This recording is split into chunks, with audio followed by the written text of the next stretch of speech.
नमस्कार, मैं महावीर स्वामी और आप देख रहे हैं मरुधरा की आवाज़। आज मैं Suratgarh super thermal power station की आवासीय कॉलोनी में मौजूद हूं। हमारे साथ बीएमएस के पूर्व प्रदेश मंत्री जसवीर सिंह जी निज़र मौजूद हैं, उनसे बात करेंगे। पिछले ही संडे को एक दिल दहलाने वाली घटना, एक वाक़या हुआ, उसको लेकर लगातार है जगह तनातनी है। इस क्षेत्र में लगातार सुरक्षा को लेकर सवाल उठ रहे हैं। ये एक महत्वपूर्ण स्थान है सुरक्षा को लेकर। Suratgarh super thermal power station बहुत बड़ी परियोजना है और यहाँ इस तरह की घटनाएं और लगातार चोरियों का जो ग्राफ बढ़ता ही जा रहा है, उसको लेकर जसवीर सिंह निज़र ने कल एक ज्ञापन भी दिया है उनको। इस घटना को लेकर और जो पूर्व में भी चोरियों की जो घटना हुई उनको लेकर इनसे विस्तार से चर्चा करेंगे। निज़र साहब, सबसे पहले हमारे चैनल में आपका स्वागत है। धन्यवाद सर। लगातार है जो Suratgarh super thermal power station में सुरक्षा को लेकर और तमाम तरह की जो घटनाएं हो रही हैं उनको लेकर आप क्या कहेंगे? सुरक्षा यहाँ पे किसी तरह से भी सही नहीं है। जो सेवानिवृत्त सैन्यकर्मी हैं कॉलोनी के अंदर, तो वो बिल्कुल भी नाकाबिल है। जब से वो यहाँ आए हैं तब से चोरियाँ हो रही हैं लगातार, और दर्जनों बार चोरियाँ होगी, कई बार दर्जन होगी चोरियाँ, लेकिन किसी भी चोरी में आज तक पुलिस ने कोई कार्रवाई नहीं की। सभी के ऊपर उसने एफआईआर लगा दी कि किसी चोरी पे कोई कार्रवाई हो, चोर पकड़े जाएं। एक बार तो हमने जिला कलेक्टर यहाँ आई थी, उनको भी शिकायत की एमएलए जो यहाँ के जो काशिनी जी के सामने, तो उन्होंने कहा भी पुलिस वाले को, हमने एमएलए को कहा ये पुलिस वाले पकड़ नहीं रहे चोरों को। तो उसने एमएलए को कहा, पुलिस वाले ने, कि चोरों ने गहने बेच करके और बोलेरो गाड़ी ले ली है। जब उनको इतना पता लग गया भी बोलेरो गाड़ी ले ली है और वो हरियाणा के हैं, सब कुछ उनको आइडिया था, लेकिन पकड़ा नहीं। तो पकड़ा नहीं, या तो इनकी मिली भगत है पुलिस वालों की, कोई ना कोई कारण है कि हर बार की चोरी बार इनको एफआईआर लगाने की जल्दी रहती है, कब एफआईआर लगाएं। किसी भी चोरी में आज तक इन्होंने किसी भी चोर को आज तक ना पकड़ा है, ना इंट्रोगेशन की है, ना ही उसकी कोई तह तक गए हैं। तो सुरक्षा तंत्र बिल्कुल फेल है। सैन्यकर्मी जितने भी हैं उसमें एक भी सैन्यकर्मी ऐसा नहीं है जिसको यहाँ रखा जाए। सभी नाकाबिल है। सिर्फ अफसरों के आसपास की कॉलोनी की सुरक्षा होती है, बाकी पूरी कॉलोनी सुनी पड़ी है। जगह जगह चोरियाँ हो रही है, एक ही लाइन में 4 घरों में चोरी होगी। तो किसी तरह की कोई भी सुरक्षा यहाँ पे 1% भी सुरक्षा नहीं है यहाँ। एक जो अभी हालिया एक घटना हुई है, पिछले संडे की बात करेंगे, उसको लेकर लगातार क्षेत्र के लोगों में भी आक्रोश है। एक अधेड़ उम्र का आदमी है, जो एक नाबालिग बच्ची जो 5-6 साल की बताई जा रही है, उसके साथ उसने घिनौनी हरकत की। उसको लेकर आपने ज्ञापन भी चीफ इंजीनियर को दिया, आपने उसकी प्रतियां भी गृह मंत्री और तमाम लोगों को जो उस स्तर पर बैठे उनको भेजी। इस घटना को लेकर आप क्या कहेंगे? इतनी बड़ी परियोजना है और इस तरह की घटनाएं इस आवासीय कॉलोनी में होना, जो एक सीआईएसएफ के अंडर में ये प्लांट है और बहुत बड़ी परियोजना है आप कह सकते हैं, तो उसको लेकर, इस घटना को लेकर आप क्या कहेंगे? सीआईएसएफ प्लांट की सुरक्षा के लिए कॉलोनी में उनका कोई रोल नहीं है। कॉलोनी में सेवानिवृत्त सेना कर्मचारी हैं या पुलिस की सुरक्षा है। ऐसे मामलों को पुलिस देखती है। तो पुलिस चीफ इंजीनियर का साफ साफ इनकार था कि मैं ऐसी घटनाओं पे मैं कुछ नहीं कर सकता, जबकि सारे अधिकार उसके पास है। मकान खाली कराना, मकान मालिक पे कार्रवाई करना, नोटिस भी दिया हुआ है, किसी तरह की घटना कोई आपका किराएदार करता तो आपको मकान खाली करना पड़ेगा। तो इससे बचने के चक्कर में सभी उच्च अधिकारी उस पर दबाव बनाते हैं, आपको कोई मामला दर्ज नहीं कराना। तो मामला दर्ज कराओगे तो आपका मकान खाली करा देंगे, आपको यहाँ से काम निकाल देंगे। जिसने अपराध किया उसको इन्होंने फरार करा दिया। तो ये सारे आपस में इनकी मिली भगत के चक्कर में सब लोग परेशान हो रहे हैं। ये R2 के और R1 के क्वार्टरों के अंदर कुछ इन्होंने ड्राइवर क्वार्टर बने हुए हैं, कुछ में बने हुए भी नहीं है, या तो सभी में बने हो या सभी में नहीं हो। तो कुछ में नहीं बने हुए तो ये इनके पात्र ही नहीं है। तो मकान आवंटन जो नियम है उसके अंदर ये सर्वेंट क्वार्टर के, ड्राइवर क्वार्टर के, किसी भी चीज़ के पात्र नहीं है। तो कल चीफ इंजीनियर से होंगे, उनको कोई एफआईआर कराए ना कराए, हमें इससे कोई लेना देना नहीं है। उनका अपराध का ग्राफ है, नशाखोरी, चोरियाँ, आपस में रेप, ये चलता रहता है, हमें कोई लेना देना नहीं है उससे। हमें तो ये भी उनका नागरिकता रजिस्टर से मिलान हो, राष्ट्रीय नागरिकता रजिस्टर, उससे उनका मिलान हो, जो भारत के नागरिक हैं या नहीं है। नहीं है तो उनको गिरफ्तार करके इनके देश में डेप्यूट किया जाए। हमारी मांग ये थी। वो कुछ भी घटनाक्रम करते हैं नहीं करते हैं, हमें उससे कोई लेना देना नहीं है, क्योंकि उनका आपस का मामला रोज का रिश्तेदारियाँ आपस में, तो हमें उससे कोई लेना देना नहीं है। उसमें घटना हुई है तो पुलिस उसी की जाँच करे, DSP SP जाँच करे, कुछ भी करे। और जो प्रशासन को करना चाहिए उसमें प्रशासन बिल्कुल विफल है, कुछ भी काम करने से वो इनकार कर रहा है। नहीं, उस जो दरिंदा है उसकी बात करें तो उसकी सुनने में आया है कि इससे पहले भी वो इस तरह की घटनाओं को अंजाम दे चुका था। हाँ, हमारे संज्ञान में है, वैसे 2-3 बार ऐसे पहले प्रयास कर चुका है वो। तो उसको गिरफ्तार करके उससे पूछताछ हो कड़ाई से, और अगर उस पर एफआईआर करनी है तो हम कराने को तैयार हैं। बिल्कुल, हमें कोई आपत्ति नहीं है एफआईआर कराने में, हम कर देंगे। हमें किसी का भय नहीं है, हम एफआईआर करने को तैयार हैं।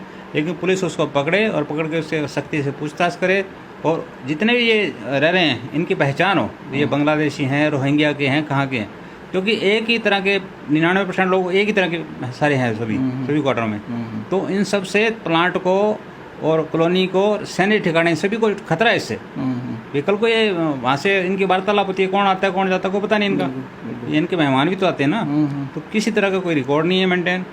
कॉलोनी में किसी तरह का कोई रजिस्टर नहीं, आने जाने वालों की देखभाल के लिए कौन आ रहा है। तो ये हम सब असुरक्षित महसूस करते हैं। चोरियाँ इतनी होगी, करोड़ों रुपए लोग लेकर चले गए, गहने ले गए, पैसे ले गए, और लोग यहाँ पे आके गाड़ियाँ ठोक जाते हैं बीच में आके लोगों के, मारपीट होती है, छेड़छाड़ होती है लड़कियों से, बहुत कुछ हो रहा है। तो इन सब चीज़ों का जब हम सावधानी नहीं रखेंगे ना मुखिया लोग, तो ये ऐसे चलेगा। सावधानी का मुख्य काम चीफ इंजीनियर का है। चीफ इंजीनियर इस पे संज्ञान ले, इन सभी क्वार्टरों को खाली कराए या इनको तोड़े, क्योंकि मुख्य मामला जो है क्वार्टरों का है। क्वार्टर नहीं रहेंगे तो ये रहेंगे नहीं। और या तो अपने जो 700 से अधिक आवंटीज हैं जिनको मकान चाहिए, या तो उनको मकान दें। तो उनको नहीं दे सकते, ये गैर मुल्क के लोगों को रख रखा है जिनका कोई आधार ही नहीं है। सब इन्होंने शिनाख्ती कार्ड यहाँ के बना लिए, जबकि यहाँ के निवासी है ही नहीं। जांच करने पर सिद्ध होगा कि ये बाहर के। आपको लगता है अगर इसमें एफआईआर होती है तो इसमें बड़े बड़े जो इस प्लांट के अधिकारी है वो नपेंगे? बिल्कुल नपेंगे, उन पर कार्रवाई होगी, उनके मकान कैंसिल होंगे। चीफ इंजीनियर का लिखा है भी किसी भी तरह का अपराध पाया जाता है उसके रहने वाले का, तो उसका मकान खाली होगा। तो ये रखने के पात्र नहीं है तो खाली होनी चाहिए, वैसे खाली होनी चाहिए। या तो इनको तोड़ दो, क्योंकि ये शुद्ध रूप से नाजायज़ बने हुए हैं। सरकारी पैसे का दुरुपयोग करके नाजायज़ बने हुए हैं, क्षेत्रफल भी ज़्यादा है इनका। तो इनको या तो तोड़ा जाए, जिससे आधार ही खत्म हो जाए, कोई रख ही नहीं पाएगा, या फिर इसमें सरकारी जो 700 लोग से अधिक है परिवार वाले, उनमें से किसी न किसी को आवंटित कर दे जो रहना चाहे। तो कम से कम कर्मचारियों को तो राहत मिलेगी। गैर लोग रह रहे हैं, अपने तो रहेंगे, बिल्कुल। और सुरक्षा भी रहेगी। बिल्कुल, ये तो सुरक्षा की बात है। इसके साथ साथ हम निज़र साहब आपसे बात करना चाहेंगे, इतनी बड़ी परियोजना है और लगातार इसमें भ्रष्टाचार की भी कहीं ना कहीं बू आती दिखाई दे रही है। तो आपको लगता है कि इस प्लांट में कहीं ना कहीं जो आपका जो मापदंड है उसके हिसाब से कार्य नहीं हो रहे हैं? भ्रष्टाचार की तो इतनी हदें पार है कि कितनी बार चोरियां हो गई। वो डीजल चोरी हुआ, उसको उन्होंने रफा दफा कर दिया, चीफ इंजीनियर का चोरी हुई नहीं, सीआईएसएफ ने सारे प्रमाण प्रस्तुत कर दिए। उसके बिहार पे कईयों के डिप्टी चीफ इंजीनियर तक नप गए थे, एडिशनल चीफ नप गए, ऐसी JN तक सब पे कार्रवाई हो गई थी, टेक्नीशियन पे भी कार्रवाई हो गई, लेकिन उसको स्थायी कार्रवाई नहीं हुई। बाद में सबको रफा दफा करके वैसे के वैसे लगा दिया। अभी डीजल चोरी के 2 जो डीजल वहाँ खड़े हैं, वो प्रमोशन ले लेके अधिकारी वापस नहीं आ रहे हैं, चीफ इंजीनियर बन जाएंगे को। तो ये कार्रवाई तो किसी भी मामले पे होती ही नहीं है। शिकायत करते हैं हम, लेकिन कार्रवाई के नाम पे शून्यता। अब भारतीय जनता पार्टी की सरकार आई, देखते हैं क्या करती है। शुद्ध कहते हैं अपने आप को, कितने शुद्ध है ये पता लग जाएगा जांचों में और जो रिपोर्टों में।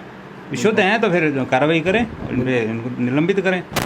भी साफ दिखता है। अभी दीवार बनी थी अभी इसके ऐश पॉइंट के चारों तरफ, वो दीवार गिर गई और सारी नकली ईंटें थी, घटिया मटेरियल लगा, गिर गई। तो उन पर कार्रवाई होनी चाहिए, जो अधिकारी हैं उस पर कोई कार्रवाई नहीं होती। सड़क बनी थी, यहाँ सड़क टूट गई थी। ये रोड की बात, सीसी रोड है जो रायवाड़ी से टी पॉइंट, ये भी बिल्कुल टूटी हुई है, हालत ख़राब है उस रोड की भी। बिल्कुल, ये जिस भी मामले में देख लें आप, हर एक मामले के अंदर इनकी भ्रष्टाचार नीचे से लेके ऊपर तक पूरा तय है। बिल्कुल। तो उस भ्रष्टाचार के चलते कोई भी काम प्रमाणिक नहीं होगा, आगे भी नहीं होगा। अपने कितना भी प्रयास कर लें, ये भविष्य में भी ऐसे चलता रहेगा। अगर जांच की व्यवस्था अगर बाहरी एजेंसियों को 3-4 को नहीं लगाएंगे ना, जो इनसे जिसका रिलेशन नहीं हो, वो जांच करें, प्रत्येक करेगी, हर एक चीज़ का बोर्ड लगे, कितने लाख लगे हैं, क्या क्या काम हुआ है, वो सब कामों की जब जांच होगी तब पता लगेगा। और सीसी रोड बनी है, उसमें ऊबड़ खाबड़ है, वो उसमें साधन चल ही नहीं सकता। तो चल ही नहीं सकता, तो फिर सीसी रोड का बनाने का मतलब क्या? अनूपगढ़ वाली रोड भी तो बनी है, बिल्कुल एक पत्ता नहीं हिलता चले तो, और ये सारी की सारी उछलते हुए चलते हैं। तो इसका मकसद क्या हुआ बनाने का? पैसे भी लगाए, व्यर्थ गए, आसपास किनारे नहीं बनाए, ऊपर रंग पोत दिया बेकार, और टूटी हुई भी आगे से, बीच में से टूटी हुई भी है। तो ऐसे कामों को बाहरी एजेंसी को 2-3 को बार बार चेक कराना चाहिए, जिससे कि इनका पर्दाफाश हो और इनके ऊपर लगाम लगे, उन पर कार्रवाई हो। बिल्कुल। कुछ ऐसे जो यहाँ विभाग है, आप बात कर लें तो उसमें डिपार्टमेंट में लगातार है जो आपके कर्मचारी है जो 3-3, 4-4, 5-5 साल से कुंडली मार कर बैठे हुए हैं, उनको ये जितना भी भ्रष्टाचार हो रहा है, आपको लगता है जो लगातार यहाँ पर बड़े लंबे समय से यहाँ पर जो अधिकारी हैं उनकी वजह से भी, सह से भी हो रहा है?